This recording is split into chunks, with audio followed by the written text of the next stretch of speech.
नमस्ते दोस्तों, आज के इस मियोसिस के ऊपर आधारित वीडियो में आप सबका स्वागत है।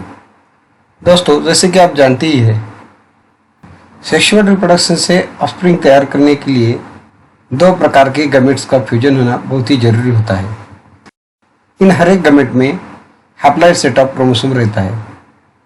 गैमेट्स या स्पेशलाइज्ड सेल्स, जिन्हें हम मियोसाइट्स कहते हैं, से बनते हैं। इन स्पेशलाइज्ड सेल्स में डिप्लॉयड कंडीशन रहती है। इन मियोसाइट्स का डिवीजन होकर हमें ओरिजिनल नंबर के हाफ क्रोमोसोम नंबर मिलते हैं। इस तरह की डॉटर सेल्स तैयार होने की प्रोसेस को ही हम मियोसिस कहते हैं। जो ऑर्गेनिज्म सेक्सुअली रिप्रोड्यूस होते हैं उनमें हैप्लॉइड फेज प्रदान करने का काम ये मियोसिस की प्रोसेस करती है। तो चलिए हम मियोसिस के बारे में और डिटेल जानना चाहेंगे। मियोसिस में न्यूक्लियर और सेल डिवीजन में दो सीक्वेंशियल साइकिल्स रहती है, जिन्हें हम मियोसिस फर्स्ट और मियोसिस सेकंड कहते हैं। पर ध्यान रहे, इन सेल में केवल एक ही बार डीएनए का रेप्लिकेशन होता है। मियोसिस फर्स्ट की प्रोसेस तब इनिशिएट होती है जब पैरेंटल क्रोमोसोम एस फेज में रेप्लिकेट होकर दो आइडेंटिकल सिस्टर क्रोमैटिड्स बनाता है। मियोसिस में होमोलॉगस क्रोमोसोम में पेयरिंग होती है और जो नॉन सिस्टर क्रोमैटिड्स है उनमें रिकम्बाइनेशन की प्रोसेस होती है। मियोसिस सेकंड प्रोसेस के अंत में हमें 4 हैप्लॉइड सेल्स तैयार होते हैं। माइटोटिक फेजेस की तरह ही मियोसिस फर्स्ट और मियोसिस सेकंड में 4 फेजेस रहती है, जिसे हम मियोसिस फर्स्ट में prophase first, metaphase first, anaphase first और टेलोफेज फर्स्ट कहते हैं। तो मियोसिस सेकंड में prophase second, metaphase second, anaphase second और टेलोफेज सेकंड कहते हैं। तो सबसे पहले हम मियोसिस फर्स्ट के बारे में जानना चाहेंगे। मियोसिस फर्स्ट में 4 फेजेस होती है, जिन्हें हम prophase first, metaphase first, anaphase first और टेलोफेज फर्स्ट कहते हैं। तो सबसे पहले हम प्रोफेज फर्स्ट देखते हैं।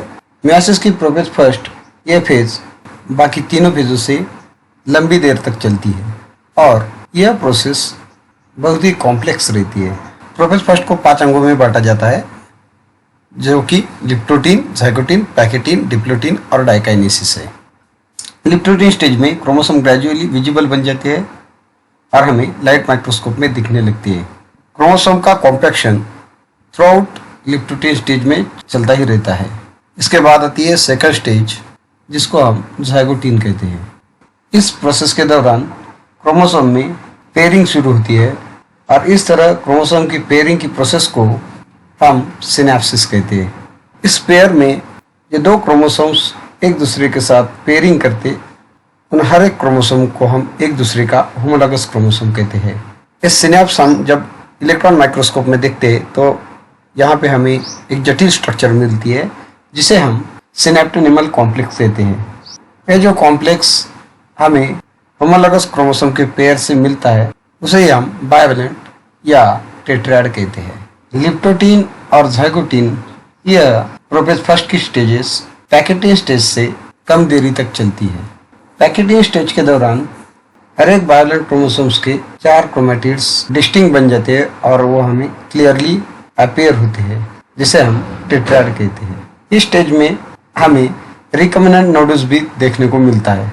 रिकम्बिनेंट नोडस क्रोमोसोम्स का वो लोकेशन होता है जहाँ पे हमें नॉन सिस्टर क्रोमैटिड्स के बीच में होमोलॉगस क्रोमोसोम में क्रॉसिंग ओवर मिलती है। क्रॉसिंग ओवर में जेनेटिक मटेरियल 2 होमोलॉगस क्रोमोसोम के बीच में एक्सचेंज होता है।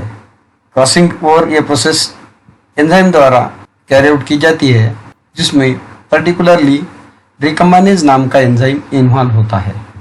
क्रॉसिंग ओवर से 2 क्रोमोसोम्स के जेनेटिक मटेरियल में रिकम्बाइनेशन होता है। पैकेटिंग स्टेज के अंत में हमें रिकम्बाइनेशन की प्रोसेस कंप्लीट हो जाती है। प्रोफेज फर्स्ट की चौथी फेज है डिप्लोटीन, जिसमें सिनेप्टोनिमल कॉम्प्लेक्स डिसॉल्व हो जाता है और होमोलॉगस क्रोमोसोम एक दूसरे को क्रॉस ओवर साइट पर अटैच रहते हैं। इस तरह बनी एक्स जैसी स्ट्रक्चर को हम काइज़मेटा कहते हैं। कुछ वर्टिब्रेट के oocytes में डिप्लोटीन स्टेज यह कुछ महीने से कुछ सालों तक चलती रहती है। प्रोफेज फर्स्ट की अंतिम स्टेज है डाइकाइनेसिस। डाइकाइनेसिस में काइज़मेटा पूरी तरह से नष्ट होता है। इस फेज में क्रोमोसोम्स फुल्ली कंडेंस रहते हैं और मियोटिक स्पिंडल फाइबर्स भी असेंबल होना शुरू हो जाता है, जो होमोलॉगस क्रोमोसोम को सेपरेट करने में काम। डायकाइनेसिस फेज के अंत में न्यूक्लियोलस डिसअपीयर होता है और न्यूक्लियर इनवेलप भी ब्रेक हो जाता है। डायकाइनेसिस मेटाफेज की ट्रांजिशन को रिप्रेजेंट करता है।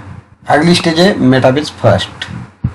दो बाइवैलेंट क्रोमोसोम्स मेटाफेज फेज में इक्वेटोरियल प्लेट पे अलाइन होना शुरू हो जाता है। दोनों ऑपोजिट पोल से इस स्टेज में स्पिंडल फाइबर्स होमोलॉगस क्रोमोसोम पर जो काइनेटोकोर होता है उसे अटैच होते हैं। अगली फेज है एनाफेज फर्स्ट। इस फेज में दोनों होमोलॉगस क्रोमोसोम एक दूसरे से अलग होते हैं, पर ध्यान रहे माइटोसिस जैसे सिस्टर क्रोमैटिड एक दूसरे से अलग नहीं होते तो सेंट्रोमेर से अभी भी एक दूसरे से अटैच होते हैं। मतलब होमोलॉगस क्रोमोसोम का एक सेट हमें एक पोल की तरफ जाता है तो दूसरा सेट दूसरी पोल की तरफ खींचा जाता है।